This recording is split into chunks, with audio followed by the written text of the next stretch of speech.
morning. Welcome to 30-minute reviews on a very, very windy, what's it called? Friday. That's something call it. Okay, that's a weird noise. Well, either way, we're gonna have to deal with that.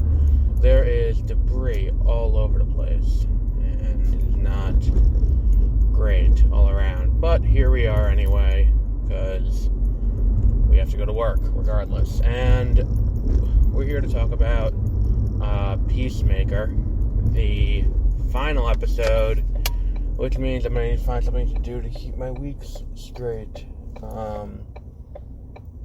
Because it is 100% dependent on this motherfucker going way too slow and being, oh, fuck me, asshole. I'm going to stuck behind a school bus.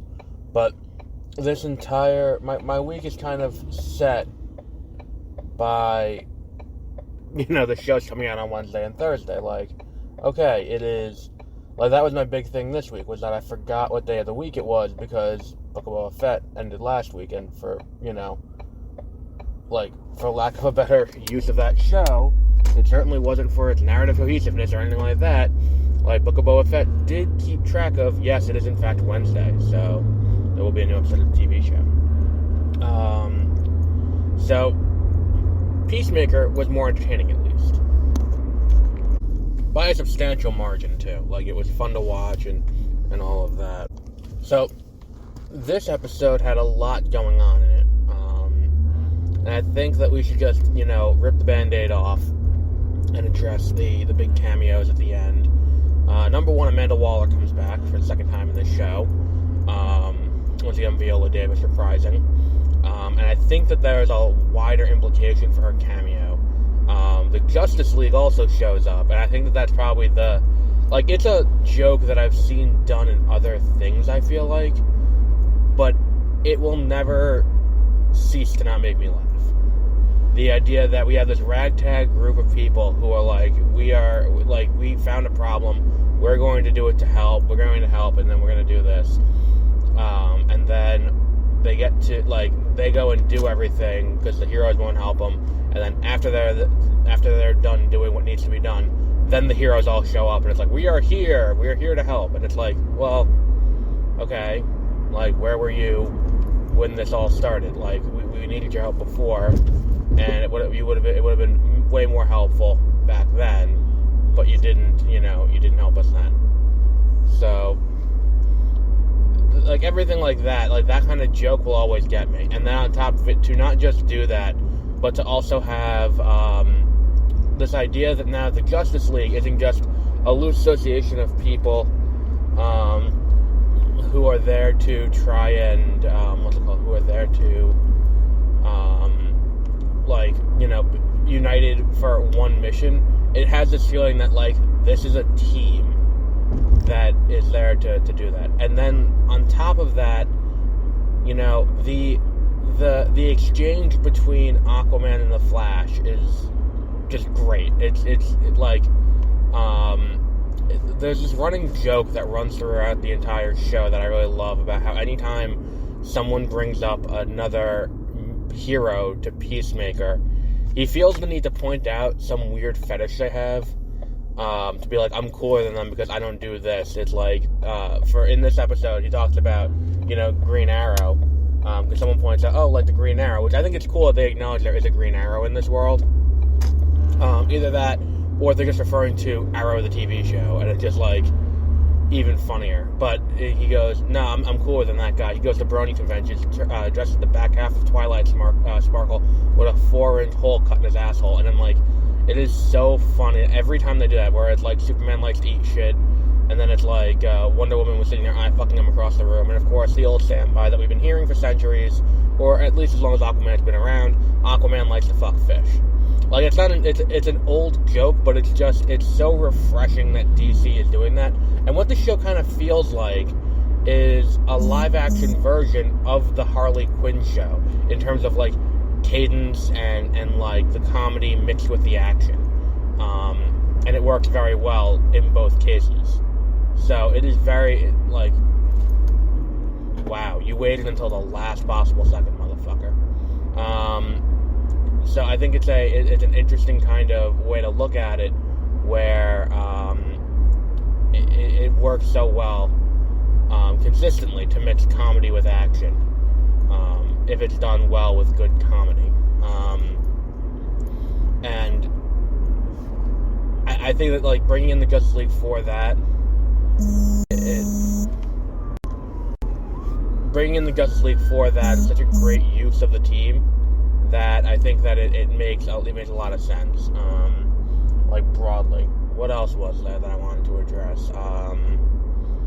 The ending. I mean, like, obviously they defeat the cow, and they defeat the, what's it called?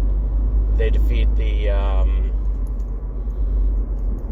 all the butterflies and all of that. Obviously all of that happens, as to be expected, but the thing for me is, I think that the idea of doing what they did to Task Force X is interesting, and to me, for DC, it's about as big as what they did in The Winter Soldier to S.H.I.E.L.D.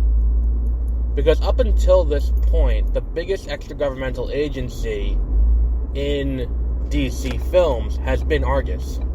And going after Amanda Waller and shutting down Task Force X pending investigations makes a lot of sense, because it's like, it is, if you think about it, it is majorly fucked up. Like, the entire premise behind it is kind of fucked up, and it's kind of a byproduct of the age it came from, but it's still such a strange thing.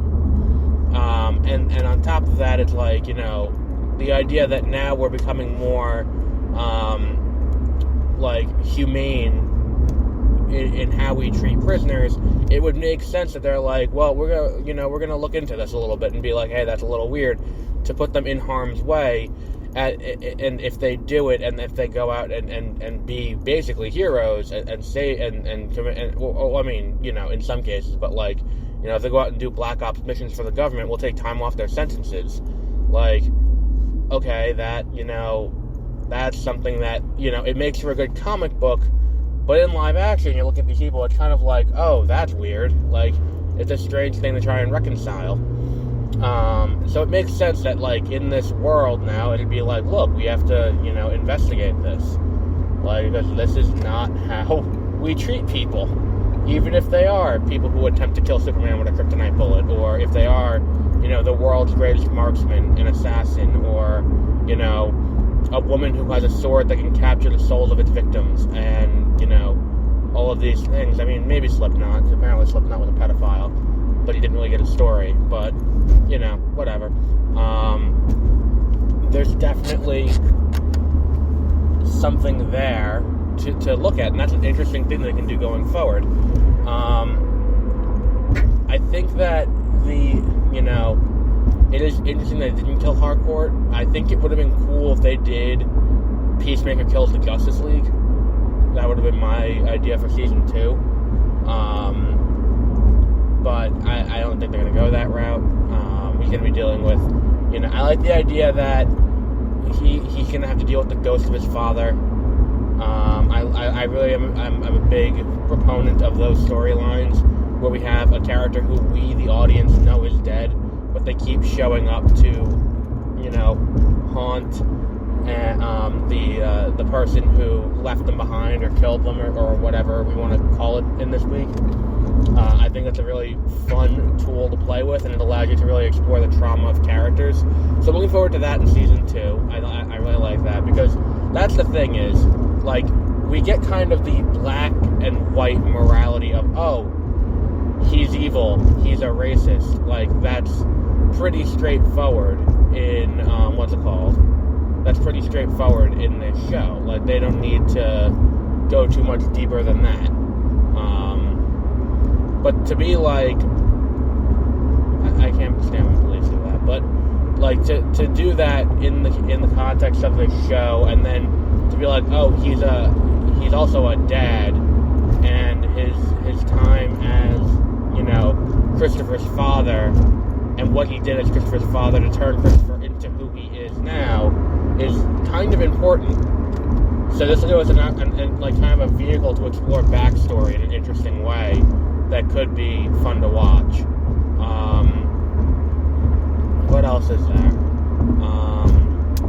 The action sequence when they decide to invade the barn where the cow is so well done, and it's really interesting and fun. And then on top of that, couple it with the music, with the theme music for the action sequence. It is very cool.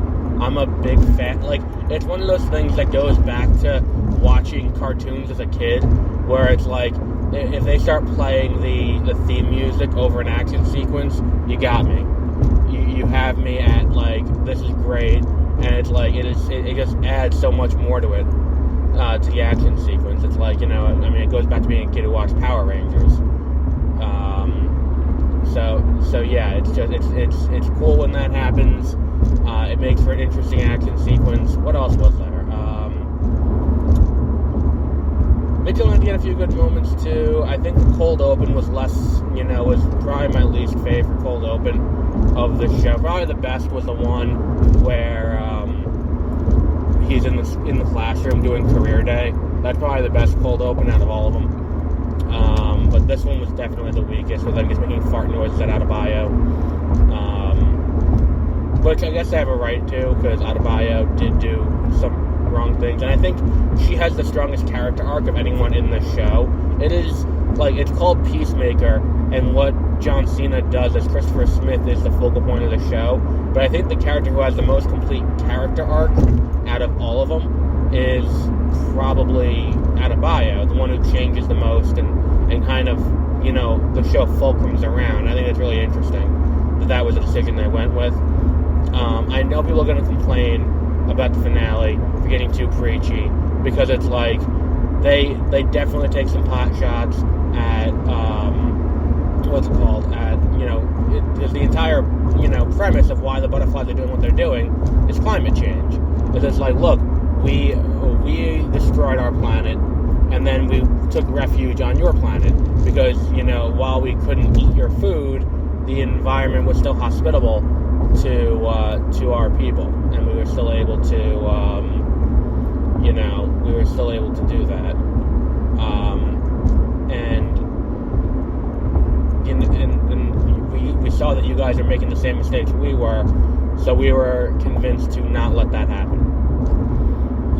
And it's like, it's an interesting motivation. It would have been more interesting to see that overlaid throughout the entire episode rather than just rammed all at once in the last episode during an exposition dump about why the butterflies are doing what they're doing. And I think that's a bit of a mistake, if there is a mistake to be had in the show, is that should have been spread out a little bit better rather than just all at once right at the end. And I think it's similar to, like, Loki had that too, where it's like Loki's finale is one giant exposition dump to set up season 2. And it's like, it's kind of like that, where it's like, well, here's why we did what we did. Are you going to side with us and help, or are you not going to side with us and help? And ultimately, he doesn't side with them to help, but he doesn't kill Goff. So he kind of, does the right thing-ish. And he, and I like the idea that they just, like, why was Judo Master working for the butterflies and without being a butterfly? He just believed in them. He believed in their cause, and he was willing to do what he did because of that. And then him like, that shot at the end of him going to the, where everything took place, the barn, and just crying over the bodies.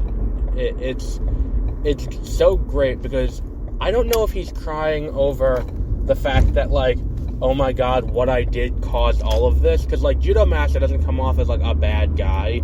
Like, he's a bad guy, but he doesn't come off like a bad person. And if he's just doing this because he believes in what he did, then, that's it. But, like, I don't know if it's that, or it's like, oh my god, they failed, and that's why he's crying. Like, and either way, it's such a great moment to end the show on, I think. And I think, too, it's like, there's definitely a line in there that wouldn't have been in there if COVID didn't happen, where she says, what Detective Song, Goff possessing Detective Song says, like, what was it, like, people were too concerned about, minor inconveniences taking over their personal liberties, and it's like, yeah, well, okay, that's where we are now? Alright, fine, whatever. But it's good. It was a great show. I was not expecting to like this show as much as I did, considering that I didn't quite latch onto the character Peacemaker in the Suicide Squad. He was not the character that I was like, oh my god, this movie is great because this character is doing what he does and doing what he does so well. For me, I would have preferred to see a Polka Dot Man show. I would have preferred to see a, what was the other one? A Bloodsport show. Ratcatcher 2 would have been cool. Like, any of those, to me at least, would have been cool, but I was like, Peacemaker, I don't like Peacemaker, and it's like I'm not a big fan of the character, but they really, did a good job here, and the fact that Batman and Cyborg didn't show up at the finale is not indicative. Well, I mean, I think it is indicative of the fact that Ray Fisher is on the outs at Warner Brothers, because he is still getting work at ABC and at Netflix, because he's currently on the show, I think it's called Women of the Movement, which is a dramatization of the mother of Emmett Till and her life. He plays Emmett Till's stepfather, I think. But he's on there, and he's also going to be in Rebel Moon for Zack Snyder on Netflix. And I think that's an interesting kind of proposition, that, like, he didn't come back, which, makes sense, but the Batman not making an appearance, too, is because this could be it's probably not a post-Flashpoint world, because I think Barry's in his old suit, so really they could have had Ben Affleck come back.